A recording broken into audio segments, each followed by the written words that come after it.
Nacional de Transporte. Señor Ojeda, muy buenas tardes. Gracias por estar con nosotros en 24 horas mediodía.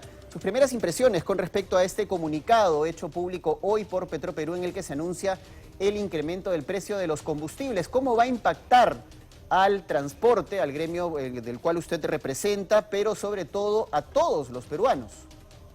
Bueno, muy buenas tardes, gracias por la entrevista, Paco. Lamentablemente nosotros no le creemos a Petroperú, lo vuelvo a reiterar.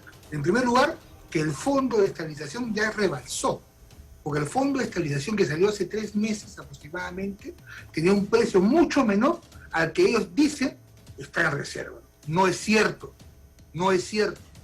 Segundo lugar, nos sorprende que ahora Petroperú hable de la geopolítica en el tema internacional, porque cuando Rusia sacó sus reservas de crudo hace 2 años, porque tú te acordarás, Paco, me entrevistaste cómo había bajado el precio del combustible, a nivel mundial, Petroperú no bajó ni un céntimo. Y ahora, qué gran ironía, se preocupa de la problemática de Ucrania y Rusia. Y lo peor de todo, que hay que decirle a Petroperú que está retrasado, porque el día de ayer, a horas de la noche, en el mercado de Londres se estableció la rebaja del crudo en un 13% por las declaraciones tanto de Estados Unidos como de los saudíes en acelerar sus producciones y sacar sus reservas de crudo por la problemática de Rusia. Y ha bajado un 13%, que eso no lo sabe Petroperú, por Dios. Entonces nosotros nos preguntamos, ¿qué tanta parecía vicio de subir, sin ningún tipo de sustento y solamente de declaración de parte, es decir, mañana subimos? Así de fácil. Ahora, en el comunicado, señor Ojeda, en el comunicado que ha mandado Petroperú establece efectivamente lo que usted menciona, este conflicto internacional que todos conocemos entre Rusia y Ucrania, teniendo en cuenta que Rusia es uno de los principales países productores petroleros. El impacto del precio del crudo evidentemente se sabía que iba a incrementar. Ahora, hay una situación particular en nuestro país porque Repsol tiene todavía una prohibición para poder descargar petróleo en su planta de La Pampilla y según la información que teníamos del señor Felipe Cantuarias ayer, solo tenían petróleo para refinar hasta el día de ayer. A esto se suma la toma del lote 95 en el oriente peruano, lo que evidentemente va a poner un poco más complicada el abastecimiento de combustibles para nuestro país, que es prácticamente un importador neto de hidrocarburos. Bueno, te reitero, vuelvo a reiterar 2 cosas. Primero, que Petroperú está desfasado en la noticia y eso hay que investigar. Segundo, como tú muy bien has indicado, que el Estado no complique las cosas con las medidas preventivas que sabemos de Repsol. Pero acá hay un punto fundamental que nos olvidamos. ¿Quiénes son los que producen petróleo o abastecen de petróleo al Perú? Petroperú y Repsol. Pregunto al doctor Palacín, que tiene una política abierta, ¿cuál es la posición que va a tomar Indecopi con este duopolio que sinceramente su subida de precios viene afectando a millones de peruanos? Esa es una pregunta fundamental. ¿Es un duopolio? Es un duopolio. ¿Que toman las posiciones de mercado como ellos quieren? Para nosotros, en lo personal, sí. ¿Qué ha hecho Indecopi? Queremos saber. Tú muy bien has indicado, Repsol y Petroperú. Situaciones todavía antitécnicas, como lo declarado por Petroperú, que está atrasado en las noticias internacionales.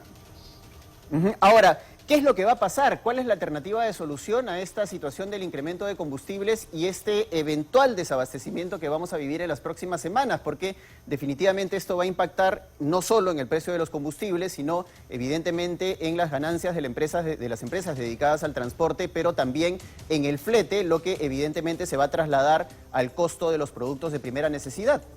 Lamentablemente, ese análisis económico que has hecho en segundos es inevitable. Y vuelvo a indicar, el precio del combustible ha estado en subida en las últimas 3 semanas, en algunos casos sin fundamentos porque existe un fondo de estabilización.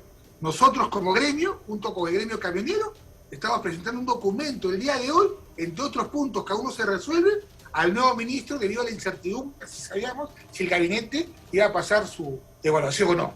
Entonces, estamos presentando una carta al ministro Nicolás Bustamante con la finalidad que se prioricen estos temas, tener una mesa de trabajo urgente con los miembros también de hidrocarburos, energía y minas, para que esto no pase a solo un susto y no afecte más la economía de millones de peruanos, no solamente transportistas, ¿no? De millones de peruanos, porque acá abarca, como tú indicas, el precio del flete, que lógicamente repercute en la canasta familiar.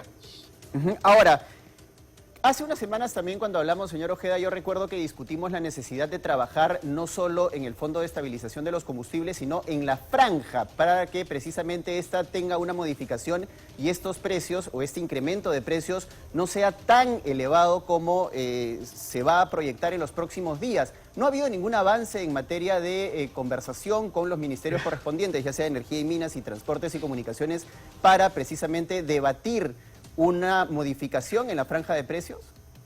Lamentablemente no, se comenzó en octubre a raíz de la problemática de una posible amenaza de huelga. Lamentablemente tanto cambios en hidrocarburos como en el Ministerio de Transportes, esa incertidumbre política, no se han dado las reuniones del caso. Y como tú muy bien indicas, nosotros también hemos señalado la problemática del precio referencial de los Sidermín, que nunca se cumple. E inclusive las reuniones que se sostuvieron con los ministros, dijeron, no, a partir de la fecha vamos a respetar el precio de referencia. No lo está respetando. ¿En qué país? Creo que en el Perú no. Bueno, verdaderamente, como tú indicas, es inevitable una reunión con ellos. Verdaderamente preocupante, y esperemos que las autoridades puedan tomar las acciones correspondientes, porque como usted bien ha señalado y hemos señalado ya en anteriores oportunidades, esto va a impactar definitivamente en los bolsillos de todos los peruanos y no solo en el gremio de transportistas. Muchas gracias, señor.